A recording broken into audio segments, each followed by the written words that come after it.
11 जनवरी 1982 की दोपहर की, जब मुंबई पुलिस ने अपना पहला ऑफिशियल इनकाउंटर किया। ये कहानी है मान्या सुर्वे की। भयंकर अंजाम हुआ। मन्या, शेख और बाजीराव जबरदस्ती उसके घर में घुस गए और उसे बुरी तरह मारा। मस्तकार की बेटी को चाकू की धार पर सब कुछ देखने पर फोर्स किया। चारों ओर से गोलियां बरस रही थी।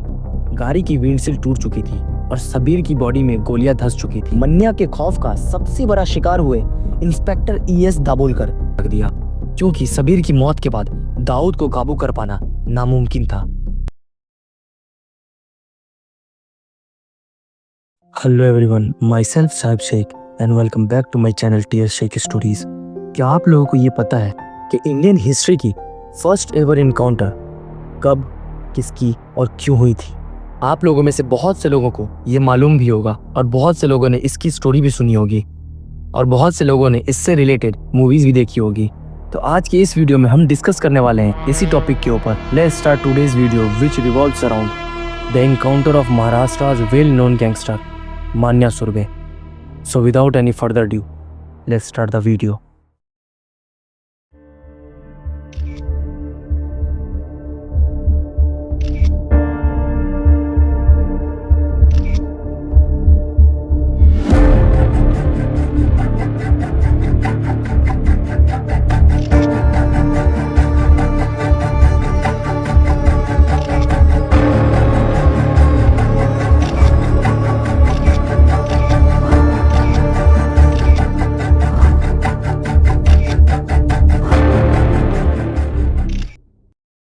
घड़ी के 1:30 बजते ही चारों ओर सन्नाटा छा जाता है। उस दिन कुछ ऐसा हुआ जिसने मुंबई अंडरवर्ल्ड की कहानी बदल के रख दी। इस सन्नाटे का कारण थी वो 6 गोलियां जिसने लोगों के लिए मुंबई पुलिस को एक राक्षस से राक्षस में बदल दिया था। सदक छनाए खल निगर नाई, मुंबई पुलिस का यह मोटो, जिसका मतलब है बेकसूरों की रक्षा और बुराई का विनाश। पर क्या हो अगर इस विनाश के लिए मुंबई पुलिस के वह राक्षस बनना पड़े जो मुंबई पर छाए अंधेरे से भी ज्यादा डरावना हो? क्या हो अगर जनता के रक्षकों से जनता ही डरने लगे? ये कहानी है उस 11 जनवरी 1982 की दोपहर की, जब मुंबई पुलिस ने अपना पहला ऑफिशियल इनकाउंटर किया। ये कहानी है मान्या सुर्वे की, जिसकी दहशत ने कानून को एक राक्षस बनाने पर मजबूर कर दिया। मनोहर अर्जुन सुर्वे उर्फ मान्या सुर्वे वो शख्स था जिसने मुंबई अंडरवर्ल्ड के ऑर्गेनाइज क्राइम में भौकाल मचा दिया था। मुंबई शहर सपनों की दुनिया और ऑर्गेनाइज्ड क्राइम की भी। इस क्राइम को ऑर्गेनाइज रखने वाले मुंबई की पहले 3 डॉन हाजी मस्तान, वरदराजन मुदलियार और करीम लाला। कहते हैं इनके समय में मुंबई का ऑर्गेनाइज्ड क्राइम सबसे पीसफुल था। अजीब लगता है ना? पर 1950 से 70 तक पठान गैंग इस बात को बदल रहे थे। इस बढ़ती फोर्स के अगेंस्ट खड़े हुए 2 भाई, सबीर इब्राहिम कासकर और उसका छोटा भाई दाऊद इब्राहिम कासकर। यहीं से मुंबई का गैंगवॉर शुरू हो रहा था। ये राइवलरी इतनी बढ़ गई थी कि हाजी मस्तान ने बीच में आकर सुलह करवाने की कोशिश की, जिसके बाद चीजें ऊपर ऊपर से थोड़ी शांत तो हुई, पर यह राइवलरी अंदर ही अंदर बढ़ती जा रही थी। पठान गैंग और दाऊद इब्राहिम की राइवलरी की कहानी हम किसी और वीडियो में कवर करेंगे। पर इस बढ़ती राइवलरी के बीच कहीं से एक नाम उभर कर आता है, मान्या सुर्वे। कई लोग मन्या सुर्वे भी कहते हैं। 9 साल जेल की सजा काटने के बाद जेल से फरार हुए मन्या की एक ही गोल थी, अंडरवर्ल्ड। यही मन्या सुर्वे आगे जाकर मुंबई अंडरवर्ल्ड की कहानी बदलने वाला था। पर मन्या हमेशा से कोई क्रिमिनल नहीं था, बल्कि वो तो कृति कॉलेज के केमिस्ट्री कोर्स का एक आम अंडरग्रेड स्टूडेंट था। उसकी क्रिमिनल जर्नी शुरू हुई जब उसे एक मर्डर के जुर्म में अरेस्ट किया गया। मान्या का सौतेला भाई भार्गव सुर्वे उर्फ भार्गव दादा एक बूट लेगर हुआ करता था और मान्या धीरे धीरे अपने भाई की एक्टिविटीज में पार्ट लेना उसने शुरू कर दिया था।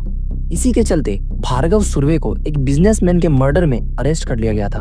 अपने भाई के साथ मर्डर में शामिल होने के जुर्म में मान्या सुर्वे को भी अरेस्ट कर लिया गया था और उसे भी 14 साल की सजा सुनाई गई। यरवड़ा जेल में मान्या सुर्वे एक हार्डन क्रिमिनल बनता जा रहा था। आए दिन दूसरे प्रिजनर्स के साथ में झगड़े होने लगे थे, पर उसकी सबसे बड़ी राइवलरी थी सुभाष भटकर उर्फ कोटिया भाई के साथ। इसी राइवलरी के चलते मान्या को रत्नागिरी जेल में शिफ्ट कर दिया गया। रत्नागिरी जेल में मान्या ने चली अपनी चाल।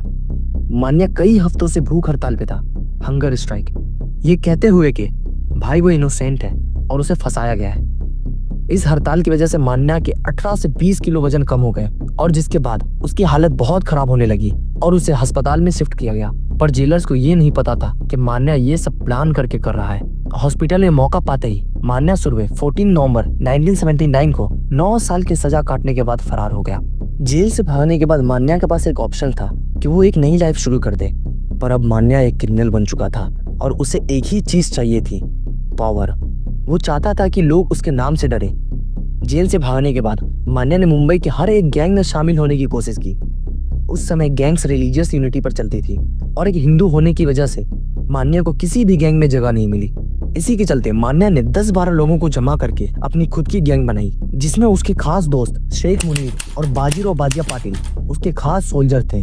मान्या का पहला क्राइम हुआ 5 अप्रैल 1980 को, जब उसने चोरी की हुई एम्बेसडर कार से एक बैंक में डाका डाला। धीरे धीरे मान्या के कारनामे और भी खतरनाक होते चले गए। 30 अप्रैल 1980 को मान्या ने 2 पुलिस कांस्टेबल को स्टैब किया। अगले 2 सालों तक मान्या सुरवे ने मुंबई की सड़कों पर इतनी दहशत मचाई कि अब वो मुंबई अंडरवर्ल्ड की दुनिया में जाना माना नाम बन चुका था। बैंक रॉबरी से लेकर एक्सटॉर्शन, रैंसममेंट एंड मर्डर, मान्या ने सबसे ज्यादा वायलेंट क्राइम किए। जो भी इसके खिलाफ आवाज उठाता, मान्या उसे जान से मार देता। कहते हैं कि मान्या को ना सुनने की आदत नहीं थी, चाहे वो अपने दोस्तों से ही क्यों ना हो।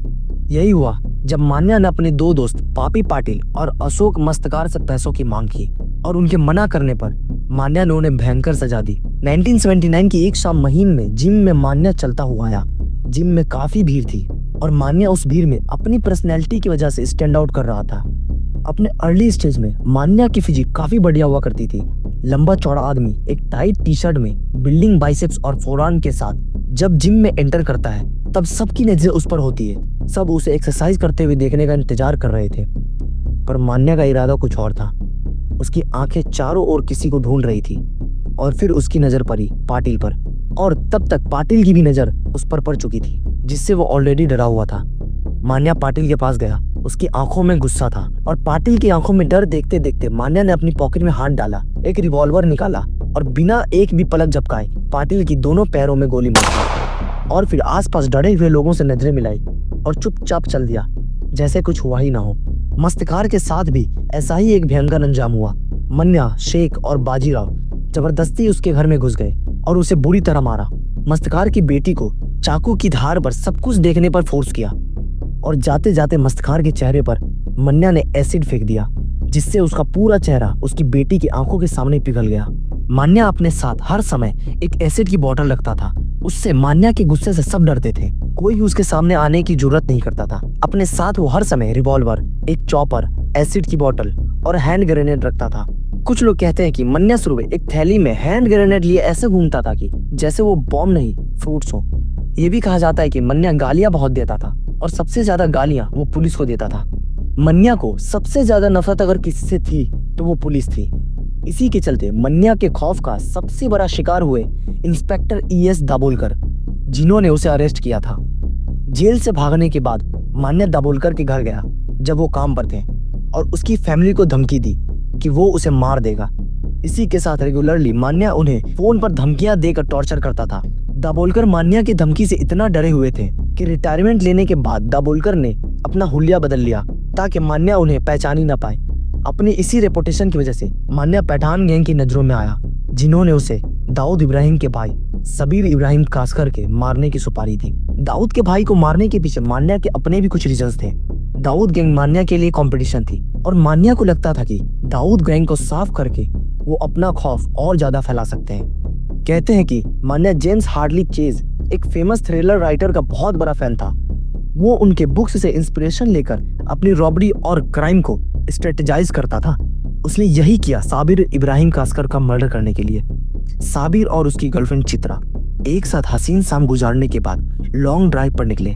साबिर ने यूं ही जब रियर व्यू मिरर में देखा तो उसकी नजर पड़ी एक फूलों से सजी हुई व्हाइट एम्बेसडर गाड़ी पर जो उसके पीछे चल रही थी। लेकिन क्योंकि वो गाड़ी फूलों से सजी हुई थी तो साबिर को लगा कि ये किसी न्यूली वेड कपल की गाड़ी होगी। उसे ये नहीं पता था कि उस गाड़ी में कोई दूल्हा दुल्हन नहीं बल्कि मौत के सौदागर उनके हर मूवमेंट पर नजर रखे हुए थे। अचानक साबिर की नजर पड़ी फ्यूल टैंक पर जो अब खाली हो रहा था। काफी देर तक वो पेट्रोल पंप की तलाश में थे पर उनकी नजर में आया कि वो एम्बेसडर गाड़ी अभी तक उनके पीछे ही है। कार में ममूर खान, आमिर जादा, आलमजेर, मान्या सुरवे थे और कुछ और लोग थे जो double barrel assault gun, revolvers, choppers लिए शब्बीर को मौत के घाट उतारने का मौका ढूंढ रहे थे। पर शब्बीर इन सब से अनजान था। उसको फाइनली एक पेट्रोल पंप मिला और उसने गाड़ी अंदर ली। जैसे उसने अपनी गाड़ी रुकाई और गाड़ी से बाहर निकला, उसकी नजर पड़ी उस एम्बेसडर पर जो अब तक जोर का ब्रेक लगाकर रुक चुकी थी। उसने चित्रा को भागने को कहा और हाथ बढ़ाया ग्लव कंपार्टमेंट की तरफ अपनी गन निकालने के लिए, पर तब तक काफी देर हो चुकी थी, क्योंकि इतने में उस सफेद एम्बेसडर में से 5 आम लोग बाहर निकले और गाड़ी पर गोलियां बरसाना शुरू कर चुके थे। चारों ओर से गोलियां बरस रही थी। गाड़ी की विंडशील्ड टूट चुकी थी और शब्बीर की बॉडी में गोलियां धंस चुकी थी। जैसे ही शब्बीर की लाश जमीन पर गिरी, उन 5 में से एक आदमी ने पॉकेट में से एक रामपुरी चाकू निकाला और शब्बीर इब्राहिम कासकर की कलाई काट दी। वो ऑलरेडी मर चुका था, पर उसकी बॉडी का बचा कुचा खून भी उस कलाई से बाहर जा रहा था। उस रात उस पेट्रोल पंप पर कितनी गोलियां बरसाई गई उसका हिसाब तो अभी तक नहीं है, पर ऑटोप्सी में शब्बीर की बॉडी में से 9 गोलियां एक्सट्रैक्ट की गई और उसकी गाड़ी से 19। साबिर कासकर की मौत बॉम्बे पुलिस रिकॉर्ड में माफिया की सबसे भयंकर किलिंग में से एक थी। इस एक रात ने मुंबई अंडरवर्ल्ड की कहानी को बदल कर रख दिया, क्योंकि शब्बीर की मौत के बाद दाऊद को काबू कर पाना नामुमकिन था। दाऊद का एक ही मकसद था, खून के बदले खून। यहीं से सिलसिला शुरू हुआ मुंबई के सबसे भयानक गैंग वॉर का। आए दिन शूटिंग्स की खबरें आया करती थी। आए दिन मुंबई की सड़कों पर खून बहा करता था।